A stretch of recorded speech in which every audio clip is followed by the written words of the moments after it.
जय हिंद साथियों, मैं अपने इस वीडियो में आपका पुनः स्वागत करता हूं। दोस्तों, आज की इस वीडियो में बात करेंगे घर्षण को कम या ज़्यादा करने की विधियां। तो देखिए, जो घर्षण होता है ना, वो दोनों काम करता है। वो हमारे लिए लाभदायक भी होता है और नुकसानदेह भी होता है। तो हमको क्या करना है, जब कभी कभी घर्षण ज़्यादा हो जाता है तो उसको कम करना पड़ता है, और कभी कभी क्या होता है घर्षण बहुत कम हो जाता है तो उसको मुझे ज़्यादा करना पड़ता है।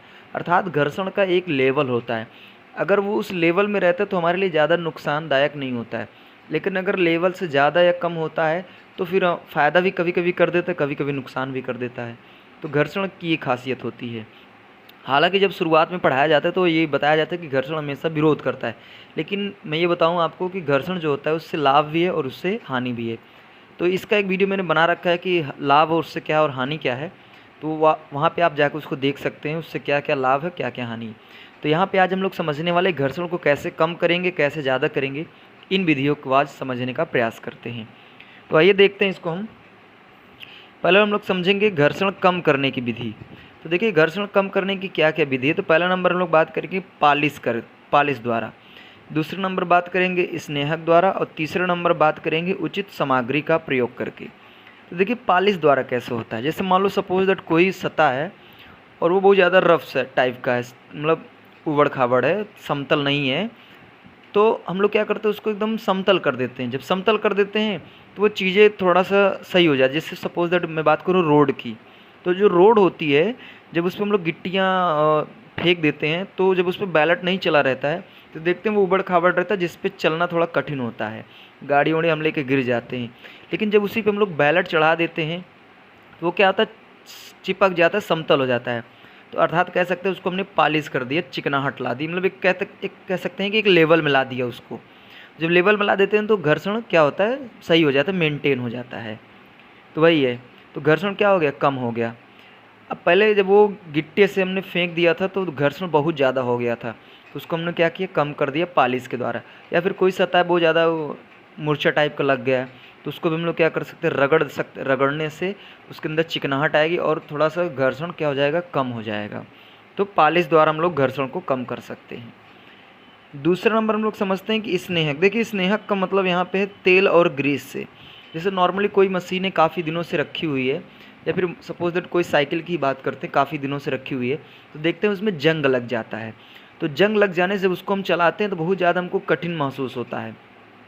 कठिन महसूस होने का कारण ये है कि उसमें घर्षण की मात्रा बहुत ज़्यादा हो गई है।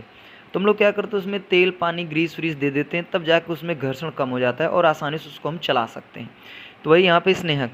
तो घर्षण बहुत ज़्यादा है तो उसमें हम लोग स्नेहक अर्थात तेल ग्रीस का प्रयोग करके हम लोग आसानी से घर्षण को कम कर सकते हैं।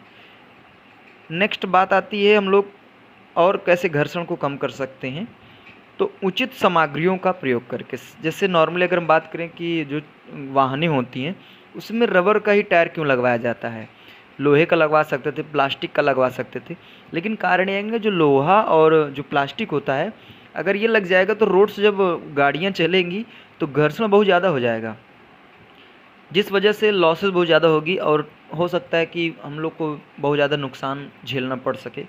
तो इसलिए हम लोग क्या करते हैं, वाहनों में जो टायर यूज करते हैं वो रबड़ का यूज करते हैं। तो रबड़ का यूज करने से क्या होता है, घर्षण ना तो ज़्यादा ही रहता है ना ही कम रहता है, मेंटेन रहता है। तो वही यहाँ पे हमने बताया कि उचित सामग्री का उपयोग करके। ठीक है, तो ये बात हुई घर्षण कम करने की विधि। अब हम लोग बात करते हैं घर्षण ज़्यादा करने की विधि। यानी घर्षण भाई अगर बहुत ज़्यादा कम है तो उसको बढ़ाएंगे, अगर नहीं बढ़ाएंगे तब भी हमारे लिए नुकसानदेह हो जाएगा। तो आइए समझते हैं कि घर्षण ज़्यादा करने की क्या क्या विधि है। तो वाहनों को सुगमता से चलाने के लिए अर्थात आराम से चलाने के लिए, आसानी से चलाने के लिए उनके पहियों में अनियमित खांचे बनाए जाते हैं। जैसे नॉर्मली हम जानते हैं कि जो पहिया होते हैं उनमें देखते होंगे गोटी टाइप का बना होता है, जिसको हम लोग खांचे बोलते हैं। जब वही खांचे घिस जाते हैं तो देखते हैं कि जो गाड़ियाँ होती हैं बहुत तेज़ से फिसलना शुरू कर देती हैं, कहीं भी ब्रेक मारते तो फिसल जाती हैं। तो वहाँ पे घर्षण क्या है, बहुत ज़्यादा कम हो गया। जब पूरी तरह से चढ़ जाता है टायर तो वहाँ पे घर्षण बहुत ज़्यादा कम हो जाता है। तो घर्षण को मेंटेन होने के लिए हम लोग क्या करते हैं, नया टायर लगवा देते हैं, जिसमें उसमें खाँचे बने होते हैं, और खाँचे को होने की वजह से घर्षण मेंटेन रहता है और गाड़ियाँ फिसलती नहीं, हम लोग गिरते नहीं हैं। तो वही वाहनों को सुगमता से चलाने के लिए उनमें पहियों में अनियमित खाँचे बनाए जाते हैं। हालांकि बनाए नहीं जाते हैं उसमें, जैसे अगर कोई टायर घिस गया है तो उसको हम नया लगवा देते हैं, हालांकि उसमें हम खांचे नहीं बना सकते हैं। नेक्स्ट, चिकनी सड़क पर तथा बर्फ से ढके रास्तों पर फिसलन को कम करने के लिए उन पर रेत का छिड़काव किया जाता है, जिससे सरलता से गति हो जाती है। मान लो सपोज दैट चिकनी सड़क है तो उस पर देखते होंगे आप चल नहीं पाए। जैसे नॉर्मल मैं चिकनी सड़क की बात ना करके मैं आपको एक समझाऊँ, नॉर्मली जो ग्राउंड में खेल के मैदान में हम लोग जाते हैं खेलने के लिए, तो वहाँ पे देखते हैं जब पानी बरस देता है तो कहीं कहीं पानी भर जाता है। जब हम लोग वहाँ पे पानी भर जाता है तो देखते होंगे वहाँ पे हम लोग मिट्टी फेंक के उसको समतल कर देते हैं, उसको बढ़िया से पीट देते हैं ताकि वो वहाँ पे फिसलन ना हो। जैसे नॉर्मली अगर हम लोग नहीं ऐसा करते तो हम क्रिकेट खेलते हैं, उधर से दौड़ते हैं तो पैर फिसल जाते हैं, हम लोग गिर जाते हैं। तो वहाँ पे ऐसे जगहों पे यानी जहाँ पे चिकनी सतह होती है वहाँ पे हम लोग क्या करते हैं, मिट्टी या रेत फेंक के उसको समतल कर देते हैं। तो वही यहाँ पे मैं बताना चाहता हूँ। जैसे कोई सपोज दैट चिकनी सड़क है तो भाई चिकनी सड़क पे चलेंगे तो जाहिर सी बात है फिसल जाएंगे, तो हमको क्या करना पड़ता है, घर्षण को मेंटेन करना पड़ेगा।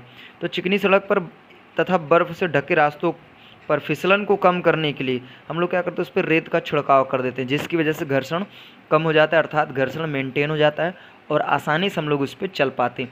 अगर वहीं पे हम बात करें कि चिकनाहट है और गाड़ियाँ चलाते हैं तो देखते हैं गाड़ियाँ फिसल जाती हैं और हम लोग गिर जाते हैं, बहुत ज़्यादा हमको नुकसान भी झेलना पड़ जाता है। तो ये बात हुई। अब बात करते हैं यहाँ पर नेक्स्ट, जूते एवं चप्पलों के तलों के खुरदरे कड़े रबड़ एवं चमड़े के बनाए जाते हैं। नॉर्मली मैं बात करूँ जैसे जूता होता है तो जब उसके नीचे अगर खांचे टाइप के खुरदरी सतह बनी रहती है तो हम लोग आसानी से चल लेते हैं, कोई दिक्कत नहीं होती। लेकिन वही जब जूते जो तली होती है वो जब घिस जाती है, चप्पल की तली घिस जाती है तो देखते हैं बहुत ज़्यादा फिसलन आ जाता है। तो जब उसमें गोटी रहती है तो कोई दिक्कत नहीं होता, आसानी से हम लोग चल फिर लेते हैं। लेकिन अगर जैसे वहीं कम हो जाता है तो बहुत ज़्यादा फिसलन होता है और हम गिर जाते हैं। तो अगर हमको इन चीज़ों से बचना है तो फिर हम लोग को नए चप्पल का इस्तेमाल करना पड़ेगा, या फिर उसमें हम लोग गोटी लगवा लें या फिर खांचे बनवा लें, ऐसा कुछ कर लेते हैं तो घर्षण क्या होता है, ज़्यादा हो जाता है। तो वही हमने बताने का प्रयास किया कि जूते की तली खुरदुरे एवं कड़े रबड़ तथा चमड़े के बनाए जाते हैं। अगर ऐसा करते हैं तो घर्षण मेंटेन रहता है और हमको कोई नुकसान नहीं होता है। तो उम्मीद करता हूँ दोस्तों आज हमने बात किया कि घर्षण को कैसे कम ज़्यादा किया जाएगा, बताने का प्रयास किया। अगर आप चाहते हैं तो इसका स्क्रीनशॉट ले सकते हैं। आगे मिलेंगे हम लोग नेक्स्ट वीडियो में, तब तक के लिए जय हिंद।